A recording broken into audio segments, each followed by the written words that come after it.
It's chaos. It's a different type of Sunday scary. It's your newest obsession. It's Dirty Driving, a Formula One podcast. We're the Hornsby sisters. I'm Katie. And I'm Megan. Yeah. Hello. Hello, everyone. I feel like it's been a minute. It hasn't, but it feels like it's been a minute. Maybe because there wasn't a race this past weekend. But welcome back to another episode of Dirty Driving.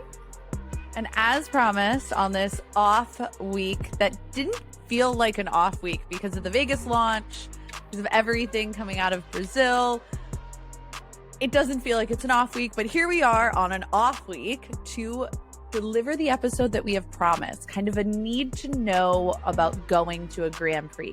This is really important. We felt like it was really important to do this episode before the end of the year, and really as sooner rather than later is because ticket sales for some events are starting to happen. We've had Vegas. I say that with a hesitation, a slight pitch and a freak out in my voice. Don't worry, we're going to talk all about it. But it's really now the time to start planning for next year. And if you haven't thought about it, hopefully this episode will jumpstart those conversations, at least start making a sketch of what maybe you want to attend next And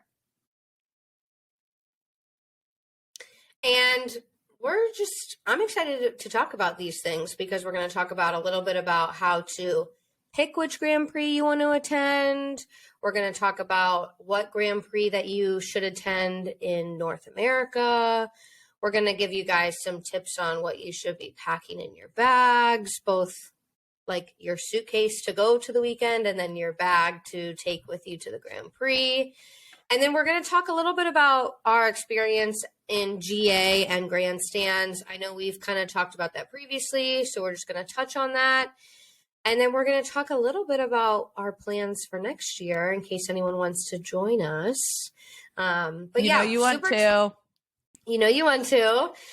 Super excited to get into it and just talk about all the things because the first one that you go to is the hardest one that you will go to because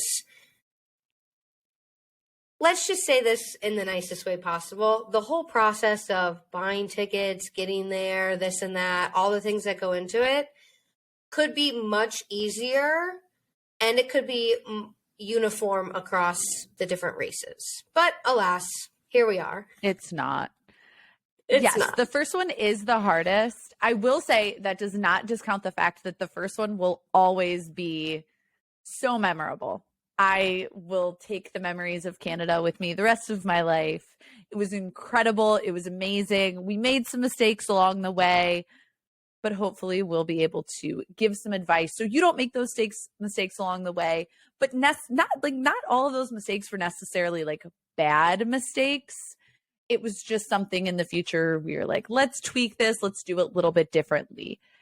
And overall, I think the best reminder or heads up about going to an F1 race is it's not just a sporting event. It's this whole festival lifestyle that you're going into.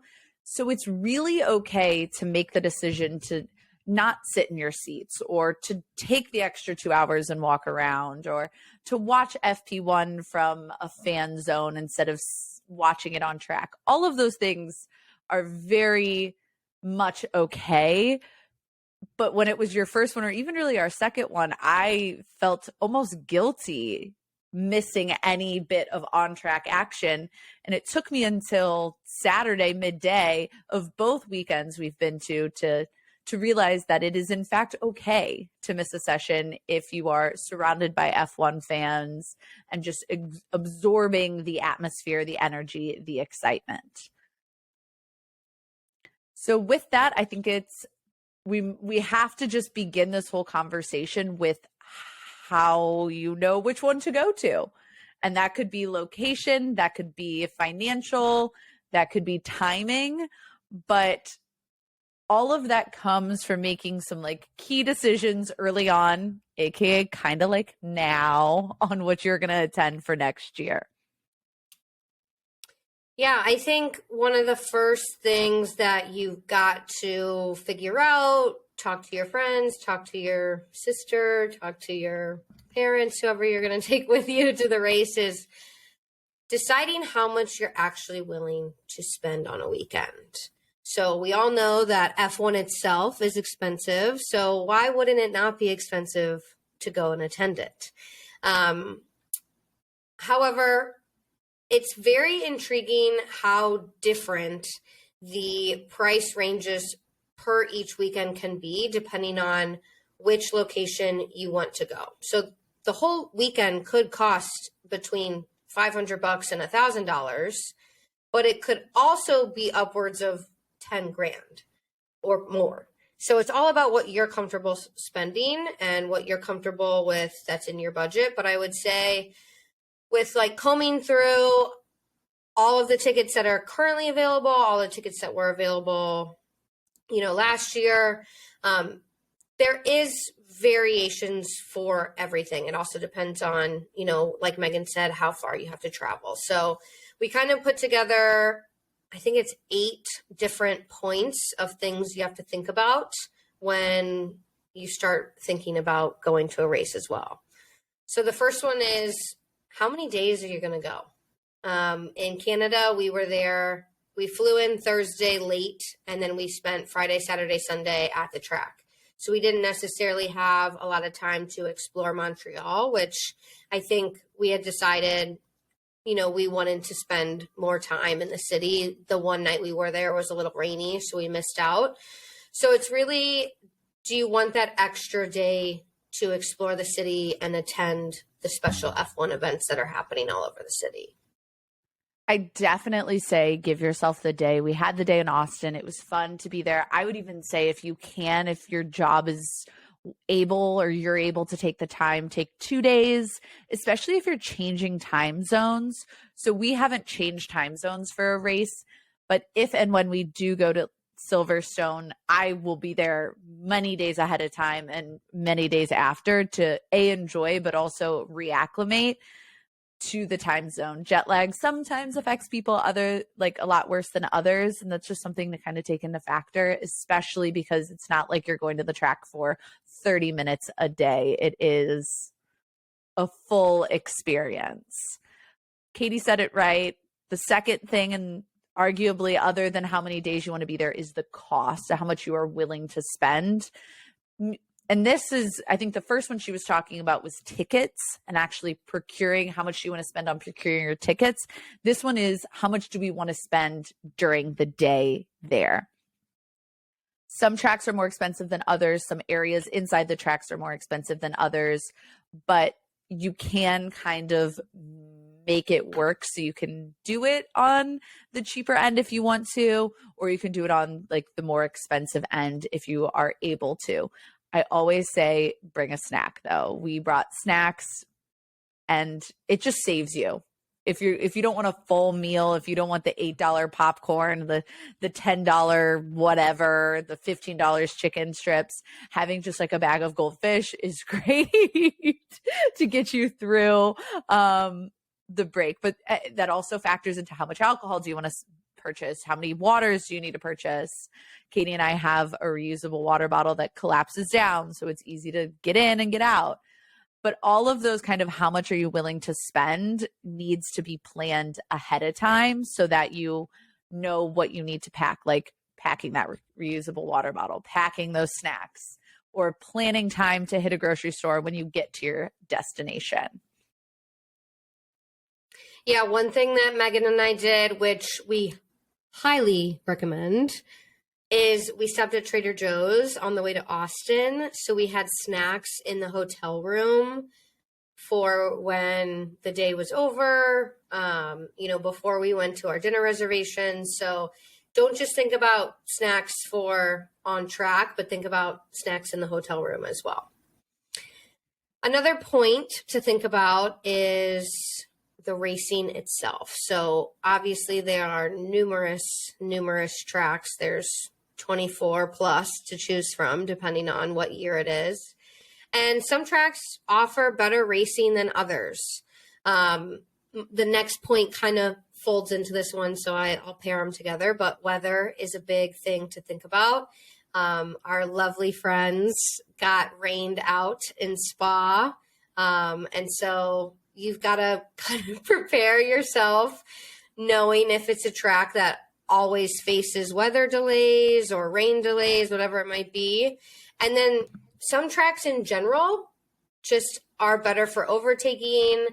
I think I would eventually love to go to Monaco and enjoy that race, preferably from a yacht in the bay.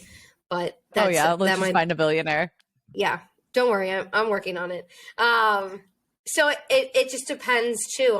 You might have your favorite track that you really want to go to that might be a little bit too expensive for you. So come up with a couple options, a couple top picks, and then watch a few of the old races. See if you enjoy the entertainment that you're getting from that track itself. Exactly. Then I think kind of the next ones all kind of fold in. This is pre-planning, planning your travel, how are you going to get there, planning your tickets, planning whether or not you're going to have seats or not, and hotel and transportation. That is something that you should probably plan sooner rather than later, or at least have a rough sketch, know a couple of hotels or Airbnbs, figure out your flights sooner rather than later. Katie and I had screwed that one up in Austin. We were late on finding a hotel, and at some point it just becomes really expensive to book rooms. And so the earlier you plan, the better. Realistically, you know that the hotels are already going to be more expensive that weekend. I will say neither of our hotels for either event we've been to this year were particularly glamorous, which was okay because we went to the hotel room, we changed, and we passed out. There wasn't a lot of hanging out in the room because we spent the majority of our time on the track or out about. Next up is, and this one, doing this step will help inform all of your previous decisions, is doing your research. So find helpful websites.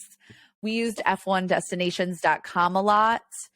We also talk to people who have been to races. We've also asked questions. Some people have reached out to us after Canada about how to do Canada next year. Some people have just reached out to us about how to do COTA next year. Find people who've been to races and get their tips and hacks. It doesn't necessarily have to be the track that you're going to, but any little piece of advice outside of what advice we're giving you now is helpful in informing how to do things and to avoid the mistakes that plenty of others have done before you. I would make sure that you wear a dress that, if it is windy, isn't an issue. I learned my lesson in Montreal. Or do that cool thing where you put weights in the bottom of your dress ahead of time. Again, do your research on what the experience is going to be like. Clearly, I am not the person to ask about preparing for the weather, considering I didn't bring a rain jacket to Canada and I didn't bring a dress that wasn't going to fly up. Oops. We've learned our lessons. Okay, now let's talk about the trickiest part of going to a Grand Prix, and that's actually purchasing your tickets. So it is the trickiest thing to do because each race organizer or each race itself, each Grand Prix, handles their own tickets via the circuit's website or via a third-party ticket sales site, I guess, not person. So, for example, Austin, I bought the tickets through the Circuit of the Americas website. For Canada, Montreal, we purchased them through f1tickets.com. So two very different processes. For Canada, we were just able to buy our GA tickets when they became available. There was no need to put a deposit down. For COTA, about 8 months before the tickets went on sale, we put a deposit down. The deposit was $500, which goes towards your purchase of the ticket. So you don't lose that money. It is non-refundable, though. I will point that out. Most of the deposits that you put down are non-refundable. So you should buy a ticket no matter what. And even if you're not going to the race, buy the ticket and sell it. Don't waste your deposit money. At least get it back by full sending it into the tickets. And if anyone has any tickets they need to get rid of, let us know. Yeah, please let us know. One thing I do want to note about f1tickets.com, that is probably your ultimate resource for tickets. It's because it shows you, it will list all the races and it shows you which tickets have gone on sale, and it'll link to where you can purchase them if you're purchasing them on another website, or you can buy them directly through F1 Tickets. And in addition, it also allows you to put your email in and get the email notification once the tickets go on sale for a particular race. So if you haven't ever looked, or if you haven't looked in a while, go ahead and head to f1tickets.com. I would say there's about 10, 12 maybe races that have tickets available right now. And it will also give you good pricing estimates. So this is a great kind of fact check if you are purchasing your tickets through another site.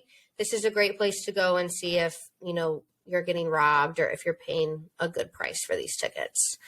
So great example, Monaco is on sale right now.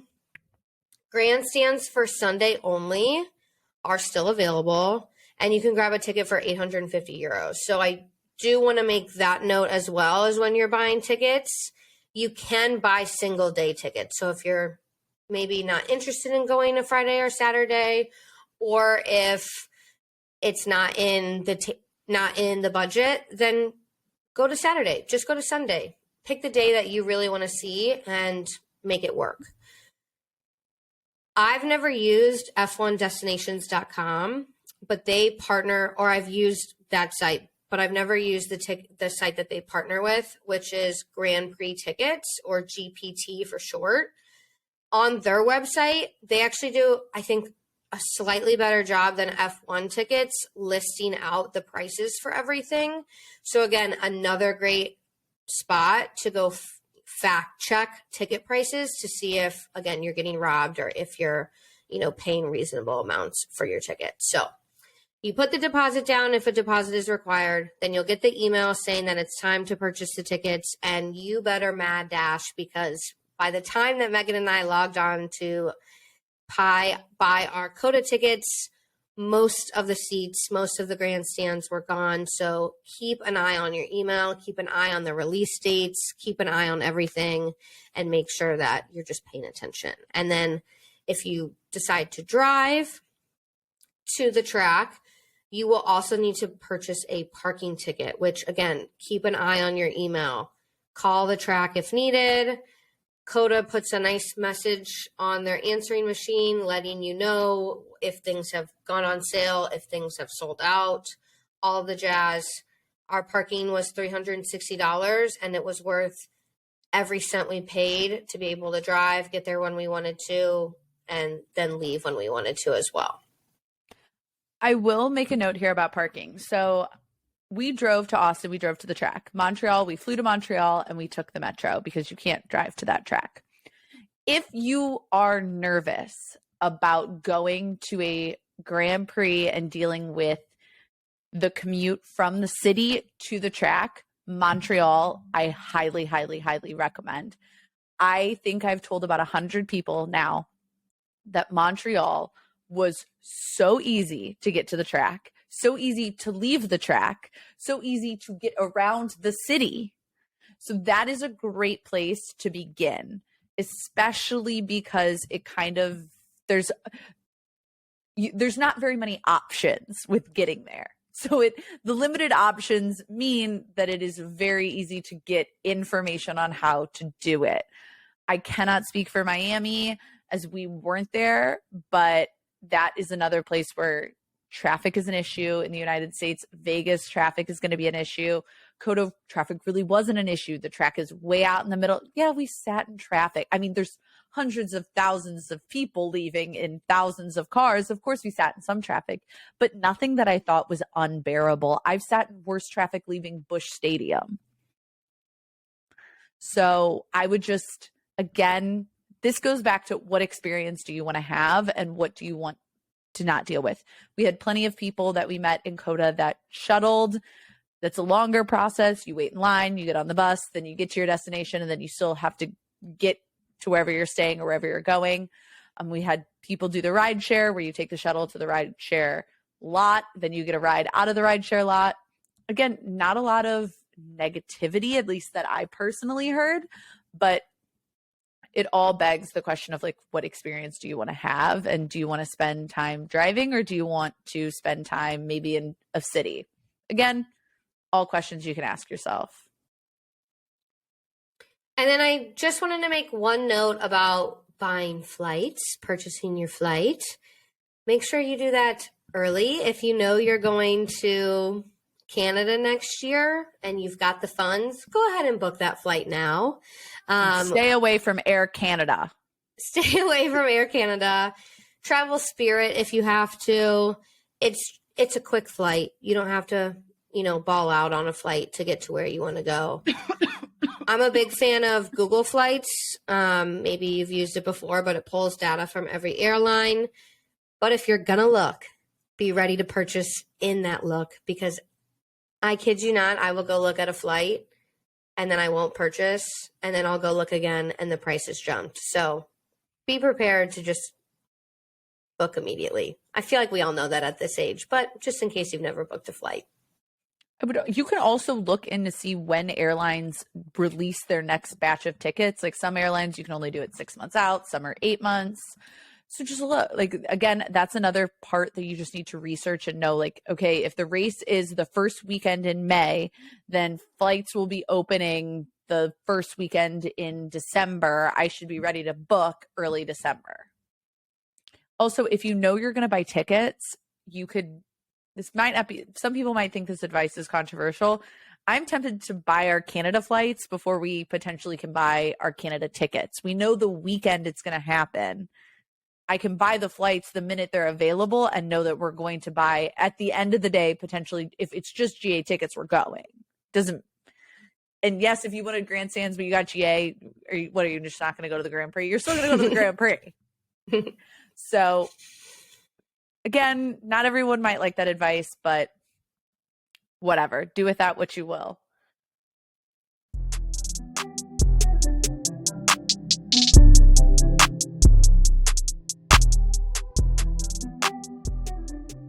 This podcast is brought to you by Racing Thread, Formula One clothing for any occasion.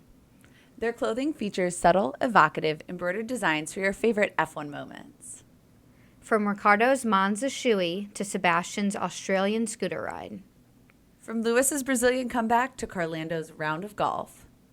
Whether you're out to dinner with friends, watching the race at home, or cheering in the grandstands, gone are the embarrassing sponsor logos. Instead, Racing Thread is F1 clothing you are comfortable wearing anywhere.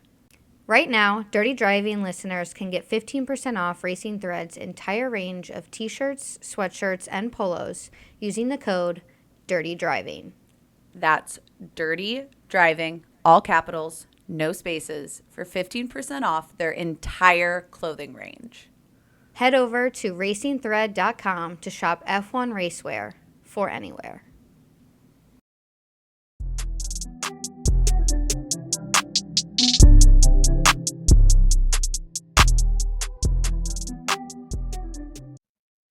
Speaking of races in the US, I know everyone's been waiting for some hot takes about Vegas, because last week we had the launch party where we saw Sir Lewis Hamilton, who today was officially made an honorary citizen of Brazil.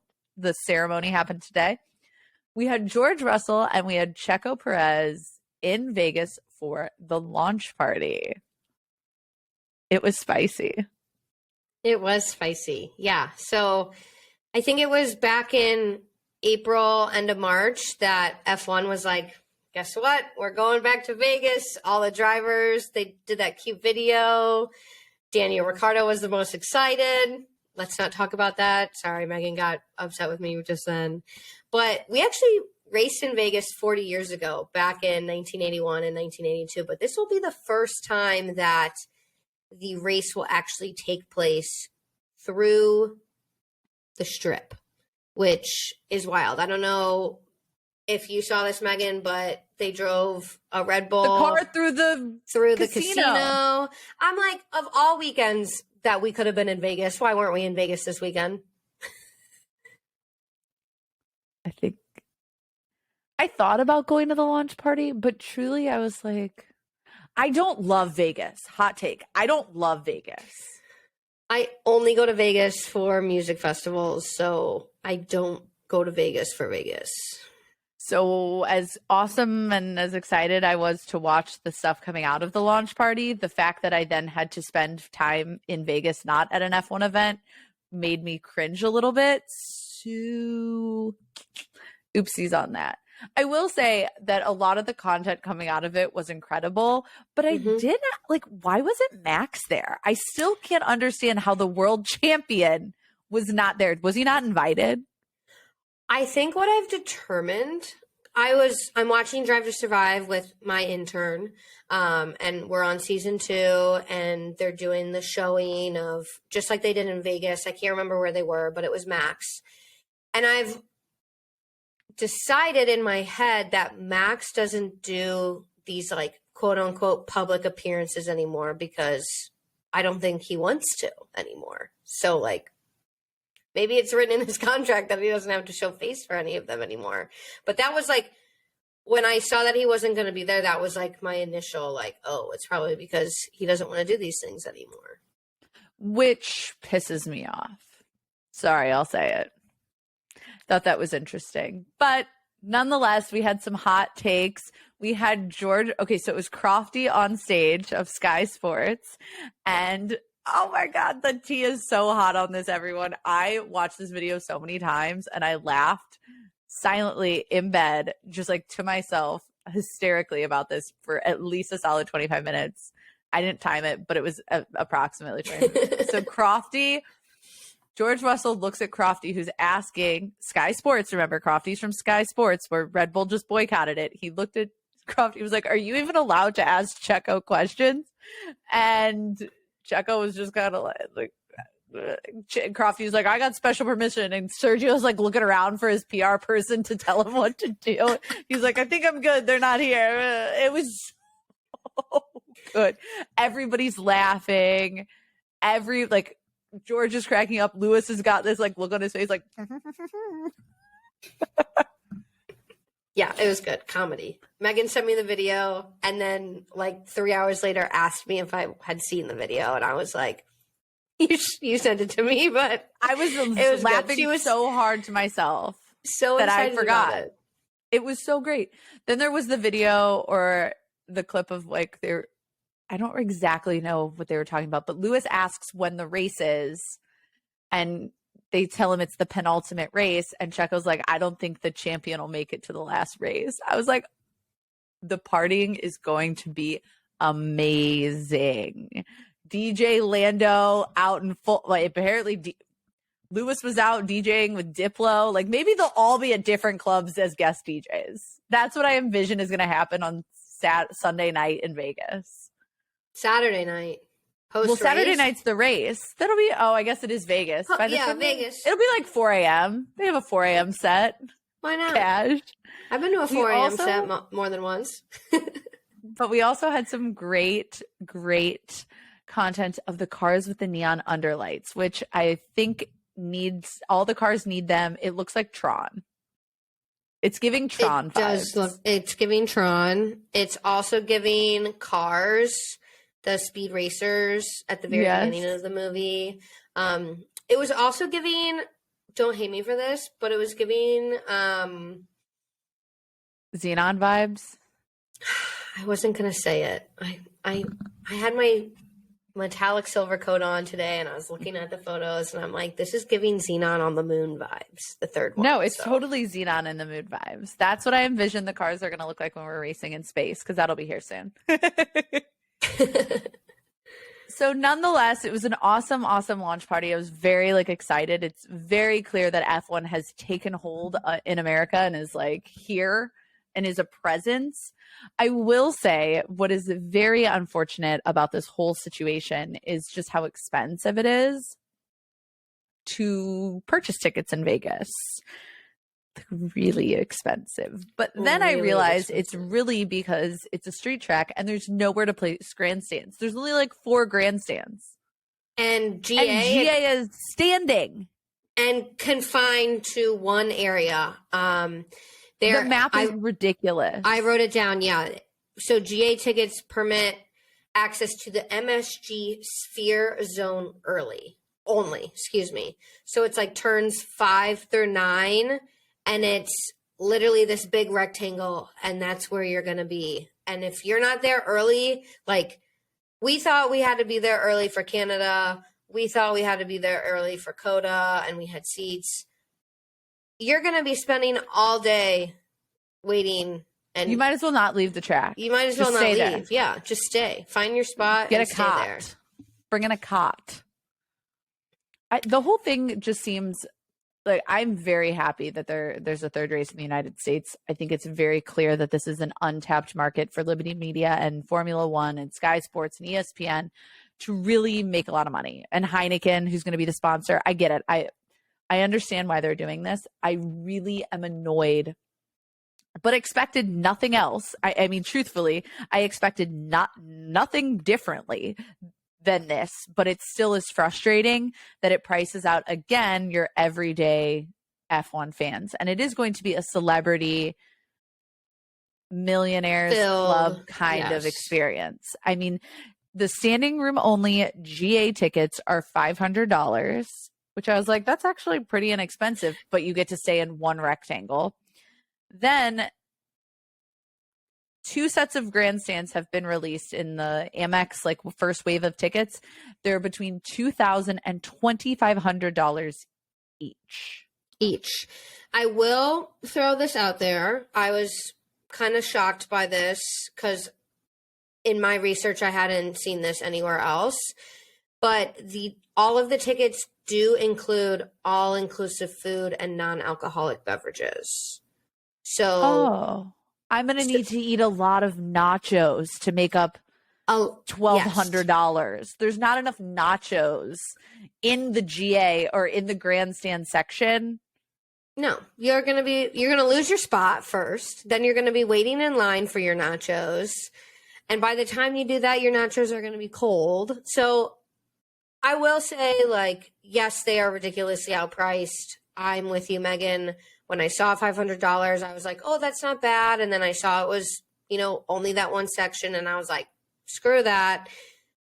But I just wanted to throw that out there. If you are going and you are going GA or you're sitting in the grandstands, like that does lessen the blow, like by maybe 0.5%, but still. And then, things get worse when you look at hotels. So there's only a couple of hotels who've actually like released their pricing. Caesars was actually the first chain to publish their rooms for the weekend. Here are 2 examples. Arguably some of the most atrocious ones they're only the ones out there. So it felt really atrocious with nothing else to compare it to.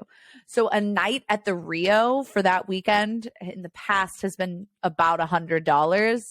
So far, it's gone up to $787, and then it jumped again after the release of tickets to $833 a night. Planet Hollywood for that weekend is normally $253, and it is currently at $1,106. Those are prices without taxes and fees, and that is one night. That is not 3 nights. That is not 4 nights. That is one singular night. So let me tell you, if you are getting a hotel room, you better hide the fact that 6 people are going to be staying in it to make it profitable, or not profitable, affordable. Affordable. Yeah. The room rates there's plenty of articles out there. If you Google Formula One Las Vegas hotels, there's a whole list of who has and who has not published, but the increasage percentage is anywhere from 106% to 466% higher prices than usual. So I think had the hotels not been so ridiculous, or had I had a friend in Las Vegas that for some odd reason lived on the Strip, I would have said, Megan, let's go GA. Let's go experience it. I would have said, if we had someone who lived in Vegas and we could just get a ride to the thing every day and not have to deal with transportation, I would have said, let's pay the $2,000. Who cares? Like at that point, it's $2,000 plus a flight. And let me tell you, I've flown Frontier there. It's awful, but we'll suffer through it. But when you combine the ticket price and the hotel price, for $2,000, I could recreate Canada Easily. from last year. Easily. And have money left over. Because it's $2,000 before the flights, before the hotel room. If I lived in Vegas, it'd be another story as well.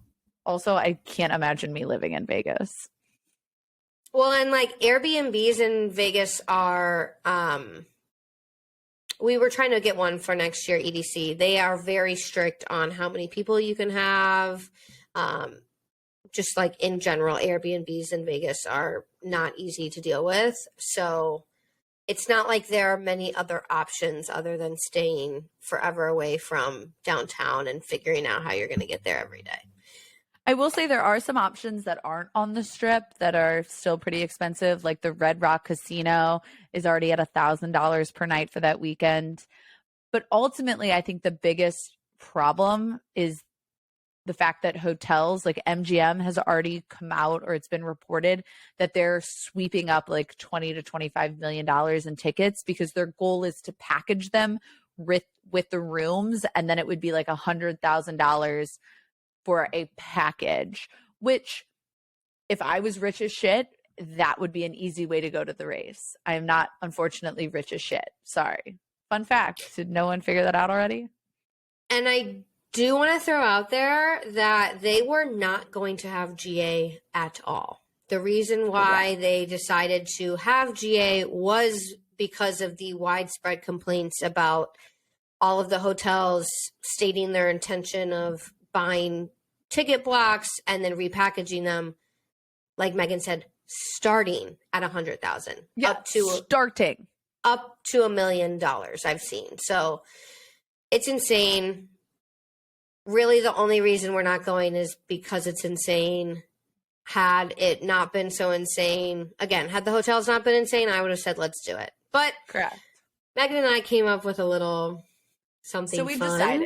decided. I was pondering all the things that I could purchase instead of $2,500 for my ticket for the weekend.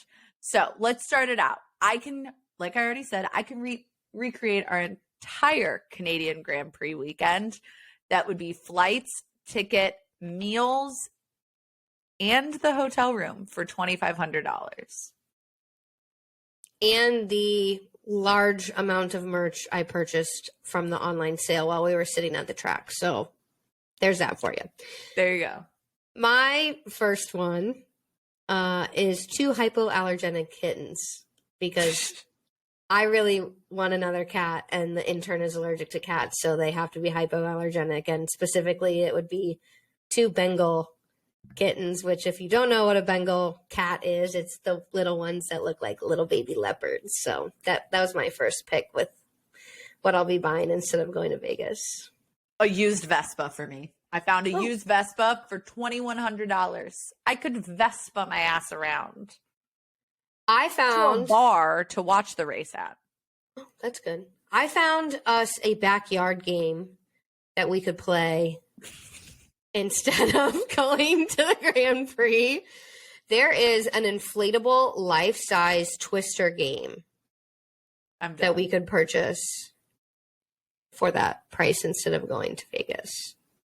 That's funny that you found an inflatable. I found an inflatable bar, like a pub that you inflate in your backyard, and you can have like a pop-up pub, like literally that's pop-up cute. pub. I was like, that could be kind of fun. We could go in there and watch the race and we could buy the liquor, buy a TV, and get it all out there and have a pop-up pub bar for the race and have it be cheaper than my ticket. I love that. Maybe we should do it. That's a great find. Okay. I've always wanted one of these, so I added it to the list. But I want a Smeg refrigerator, which again, if you're not familiar with that, it's like the old retro refrigerators They're like rounded and they have the little handle. I could get one of those. Hey, I'm not going to the Vegas Grand Prix because I got to go pick out a fridge. I'm going to buy my Smeg fridge. Hey, you said all you said was come up with some things, and I went to my wish list. You could get an entire week out of Mexico all inclusive. An entire week. One whole week on a beach in Mexico for $2,500. How many more do you have? Because I have quite a few, but I don't need to share them all. So I just need to know. Okay, list them off. What else are you going to buy for $2,500? Okay, well, an iMac and a new Apple Watch. I paired those together so I could literally buy like a nice fat brand new iMac, which I'm using mine right now, but sure, why not have two? And a new Apple Watch. I want to save my last one for the end because I think you're really Go for it. Do it. Okay. You could buy 250 packs of IKEA meatballs. They're 10 bucks each. You heard it here. You heard it here first. Instead of going to the Vegas Grand Prix, we're going to have Swedish IKEA meatballs in the pop-up pub in our backyard instead. Only meatballs. Only meatballs. Yeah. There's a lot of things that you could purchase. Like, truthfully, I mean, I found like an authentic race suit that we could have bought on eBay for like $1,800. I don't really know if it's authentic, but it sounds really cool. Yeah. I could have bought so much F1 merch, so much signed shit for $2,500. And I think I'm not going to spend the $2,500 at all. And I think I'm going to watch on a couch or in our pop-up pub. Yeah, I did this, like, I feel like regular dumb person thing. I just called myself dumb. And I just Googled, I have $2,500. What can I spend it on? And every single site told me I should just put it into savings or invest it. And I was like, that's no fun. And then I went to IKEA because I was like, there's got to be something cool there that, I could buy, like I don't know, who knows. But then I was like, no, we'll just do packs of meatballs. I thought you'd like that one. I liked it. 250 packs of meatballs instead of going to the Grand Prix. Another U.S. Grand Prix that you could potentially attend next year is the Miami Grand Prix. It will be the second running of the Miami GP. And again, it's going to be expensive because it's Miami. I don't think it is going to be as expensive as Vegas. I think it's going to, again, be pretty celebrity heavy, influencer heavy. But I am hopeful that this year's experience is going to be better than last year's for those that attended.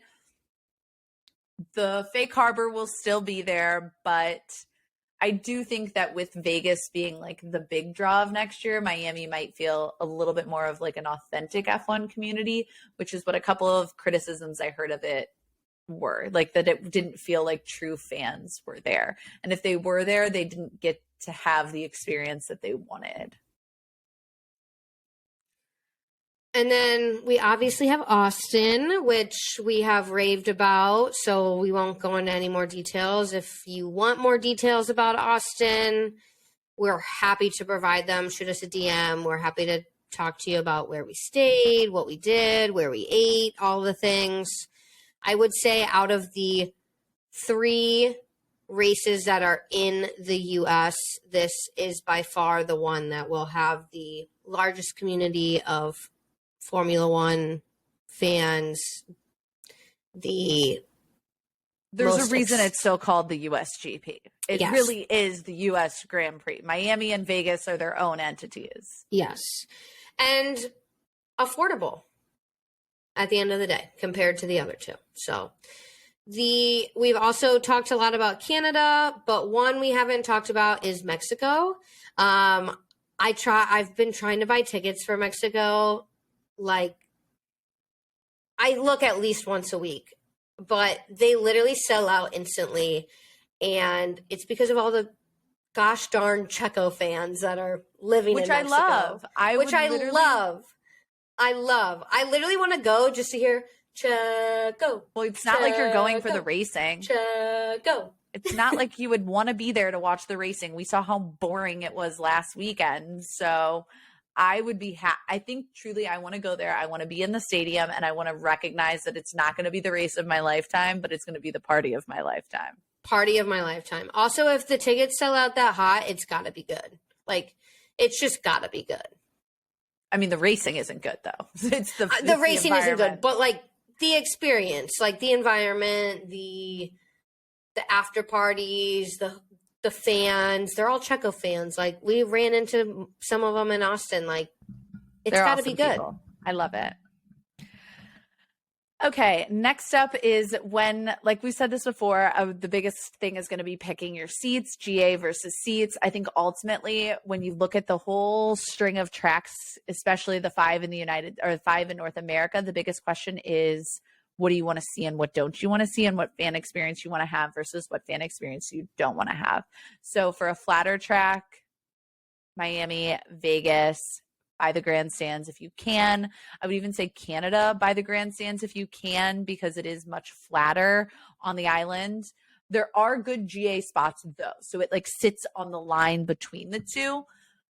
The other thing is, in street tracks, you're obviously just not going to be able to see as much as you would, and there's just less space naturally. That's why all of the GA in Vegas is in one square. So again, another kind of big consideration between the two is, what am I going to see? How hard am I going to have to work to get a good spot in GA? There is the other alternative for GA, I know this from being at COTA and Canada. If you are GA and you're like, look, I missed out on the excellent spot to watch the race from alongside the track, but I want to sit in the fan experience and environment, you can always sit in one of the like festival areas like the Heineken Zone or the beach in Montreal, or you could have sat in a couple of the fan experience areas in COTA and watched the race surrounded by fans, like at the track, but not like sitting and watching the actual track. So there are a couple of, again, opportunities there. All right, let's wrap it up with talking about what to pack. This is the most important part. This is the most important part. And well, I guess the tickets are the most important part, but really important. knowing what you need to bring is vital. And this is the hardest. This was the hardest part for Katie and I to decide when going to the Grand Prix is, what do we need to have with us? Because again, you're at the track all day. All day. So I like to say comfy yet cute clothes, and that goes for both men and women. Men, you can be cute, and non-binary, everyone can be cute. Sorry, but you can.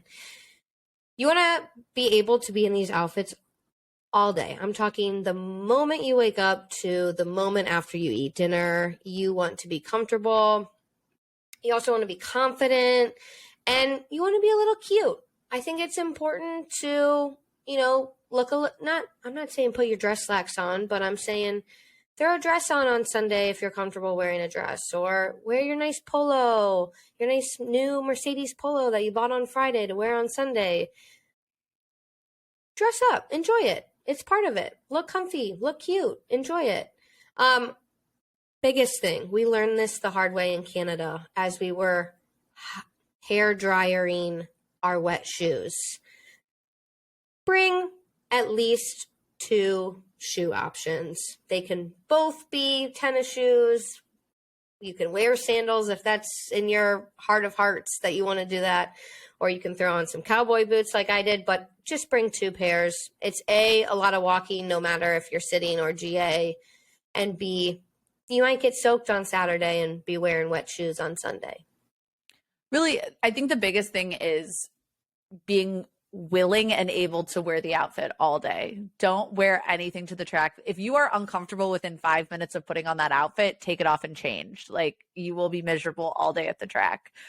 It is more important to be comfortable above all else. And with that comes, if it is going to get windy, bring a jacket. If it is going to rain, bring a poncho or a jacket, or throw in an extra pair of socks in there. Bring a hat, bring sunscreen, bring like chapstick, bring Band-Aids if you're wearing any sort of shoe. So everyone should have Band-Aids. I gave away so many Band-Aids at the Circuit of the Americas because people had blisters. Pack a snack, pack a portable charger. If you are GA, pack a tarp, pack your chairs. pack a snack, pack a reusable water bottle. Like all of these things are vital. If you like think about what you enjoy at a baseball game and realize how much you're spending during like an average sporting event and multiply it by like 3 for one day, because you are there. It's not like you can leave and come back half after lunch. Doesn't work like that. Other random things that we just wanted to note. The one thing that we did do that we did a really good job of was figuring out how long it was going to take us to get to the track, figuring out what time we needed to leave, telling the wonderful men in our life to be ready 20 minutes ahead of when we actually needed to leave. I'm talking about our father and one of our interns. It's good to at least know when you're leaving, how long it's going to take you, and maybe an alternative route if needed. Other random things, treat Friday as a walking day on track. Enjoy everything that the track has to offer. Check out the different viewing points. We did the viewing tower at Coda, which was great. Get to know where your seats are. Get to know how to get on the track to storm the track. Make sure you storm the track, even if your father has to hold up a fence and you have to climb under it. Make sure you storm the track. Do the damn thing. Go to the fan zone, and then I don't know if we just completely missed these in Canada, or I don't think they were in Canada. I don't think they had them, because I think Megan and I would have definitely not have missed them. Go to the F1 outlet. Go to the F1 outlets. And I'm not talking about going to one of them. Pop into all 4 of them, or all however many of them are, because Megan and I scooped up some amazing, incredible, wonderful, beautiful retro merch for hella cheap. Like, it was $25 a shirt, and which is like the cheapest F1 shit I have. Yeah. I would also recommend, when we're talking about merch, is like there is merch to buy at the track, and do with that information what you will. But I would recommend ordering merch and bringing it with you, because it's cheaper online, but also there's a little bit more flexibility in sizes. They have a lot of sizes, but by Sunday, like a lot of the like smalls and mediums and larges are gone. I just say bring it, have it ready, bring a Sharpie in case you run into a driver. You never know where you're gonna see one, and get something signed, or if you're gonna run into Yost and have him to squeeze his balls to a hat. You know, we never know. Never know who you're gonna run into. Never know. So with all of that said, Katie and I are planning on and looking to next year. We are fully committed to Canada and Austin again, and Silverstone. It's happening. It is happening. So Silverstone is a dream track of mine. I'm going to force Katie to go. It's not like it's going to be that hard to force her to go. She's not forcing me. We are very, very, very excited. I'm very excited to be back in London. We're going to do the damn thing. I don't even care. We're doing the damn thing. It'll be cheaper than Vegas and Miami, so it's fine. Yeah. And if I can swing it, AKA if I can convince Megan, and if we can get off work for that long, we might just hit Austria the weekend before. So we'll see what we can do. We'll see what we can concoct. But last couple of things before we talk about what's coming up next is, when you're at the race, when you're at wherever it is watching a race in the community, in the Formula One community, be a good human, be nice, be kind, respect the sport, respect the drivers, respect the teams, and get yourself to a goddamn race if you can.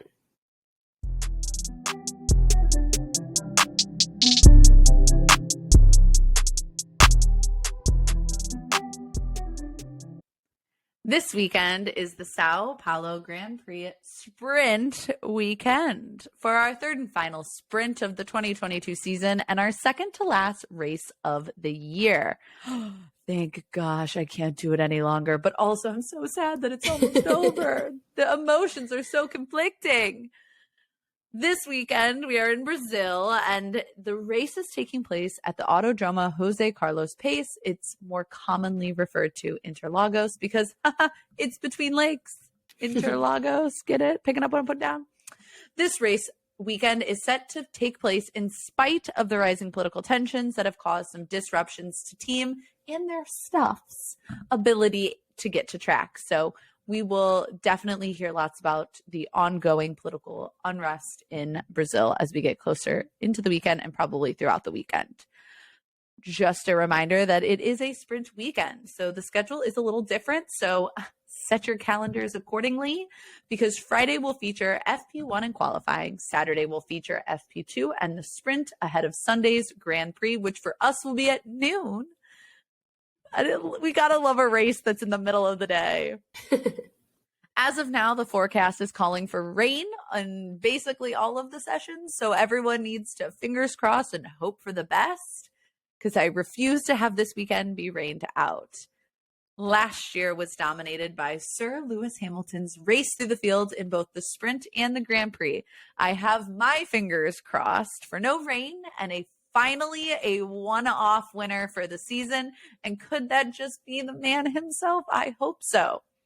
So join us next week as we recap the entire weekend and talk about the fact that Katie and I are going to get to watch the race together. Until then, stay dirty, bitches.